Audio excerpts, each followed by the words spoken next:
ఒక కేజీ టమాటా పచ్చడి మనం ఎలా చేయాలని చూసుకుందాము.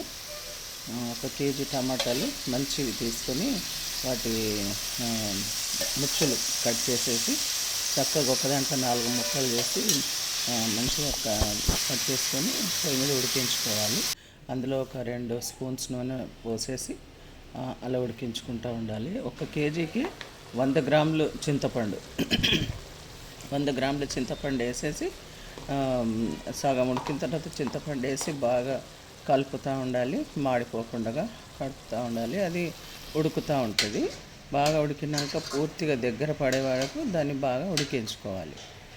ఆ తర్వాత అది మొత్తం దగ్గరకు అయిపోతుంది. దగ్గరకు అయిపోయిన తర్వాత దాన్ని తీసి పక్కన పెట్టుకోవాలి.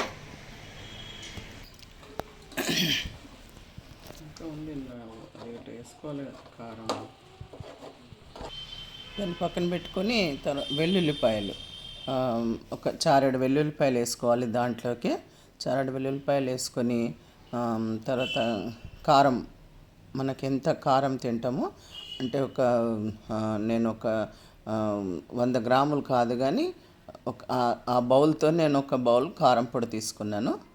అదే బౌల్తో హాఫ్ ఉప్పు గళ్ళుప్పు తీసుకున్నాను. తర్వాత గళ్ళుప్పు వేసేసుకొని బాగా కలియబెట్టాలి దాన్ని.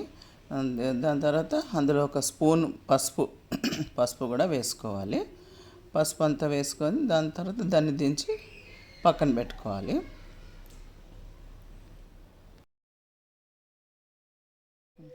ఈలోపు ఒక టీ స్పూన్ మెంతులు అంటే కేజీ కాబట్టి ఒక టీ స్పూన్ మెంతులు తీసుకొని ఒక పెద్ద టీ స్పూన్ జీలకర్ర తర్వాత 2 టీ స్పూన్స్ ఆవాలు ఇవి కూడా తీసుకొని చక్కగా వేయించుకోవాలి. మెంతులు వేయిస్తే ఏంటంటే చేదు అనేది ఉండకుండా మంచిగా బాగా వేయించుకొని దాన్ని కూడా పక్కకు తీసుకొని పొడి చేసుకోవాలి.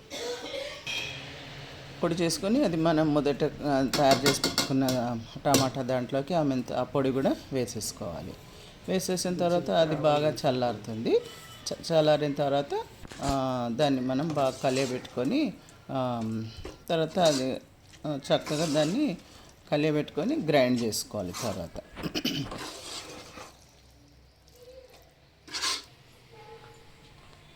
గ్రైండ్ చేసుకున్న తర్వాత ఇప్పుడు పోపుకి ఏం చేయాలంటే దీనికి కేజీ టమాటాకి 1/2 కేజీ నూనె పడుతుంది. అంటే 200 గ్రాములు అంతకన్నా కొంచెం ఎక్కువైనా పర్లేదు. 200 గ్రాముల నూనె వేసేసుకొని అందులోకి పోపు దినుసులు జీలకర్ర ఆవాలు దాని తర్వాత మనకు ఇంగువ వేస్తే మంచి టేస్టీగా ఉంటుంది. ఇంగువ వేసుకోవాలి. దాని తర్వాత ఇంగువ తర్వాత శనగపప్పు మినప్పప్పు వేసుకోవాలి. ఎండుమిర్చి వేసుకోవాలి. ఇంగువ వేసుకొని ఎండుమిర్చి వేసుకోవాలి. దాని తర్వాత గుప్పెడు కరివేపాకు ముందుగానే కడిగి పెట్టుకుని నీట్గా ఉన్న కరివేపాకు గుప్పెడు వేసుకోవాలి. అది చక్కగా వేగుతూ ఉంటుంది. తర్వాత వెల్లుల్లిపాయలు కూడా తాలింపులు, ఎందుకంటే మనం ఆల్రెడీ అందులో వేసాము. అవి కాకుండా మళ్ళీ ఇవి కూడా వెల్లుల్లిపాయలు వేసేయాలి.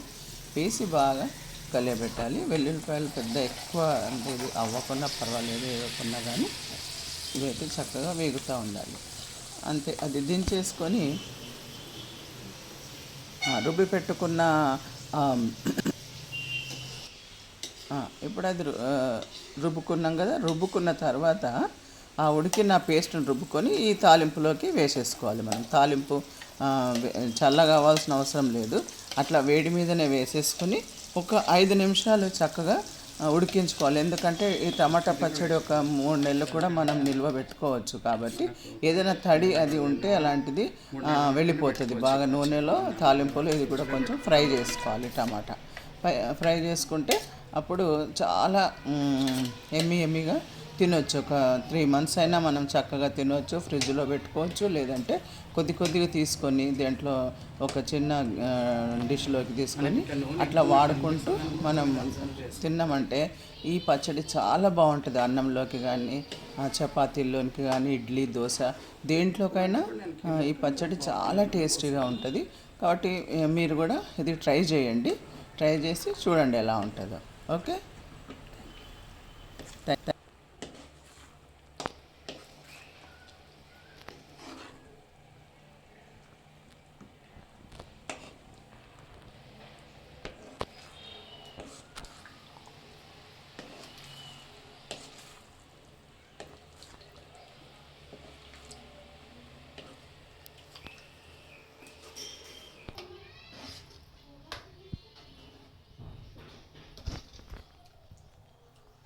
అయిపోయింది టమాటా పచ్చడి రెడీ.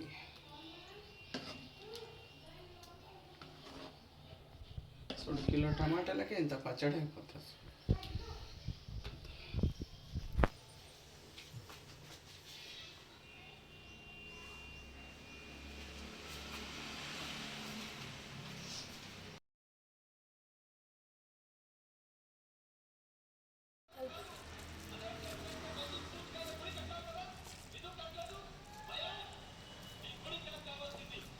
వావ్.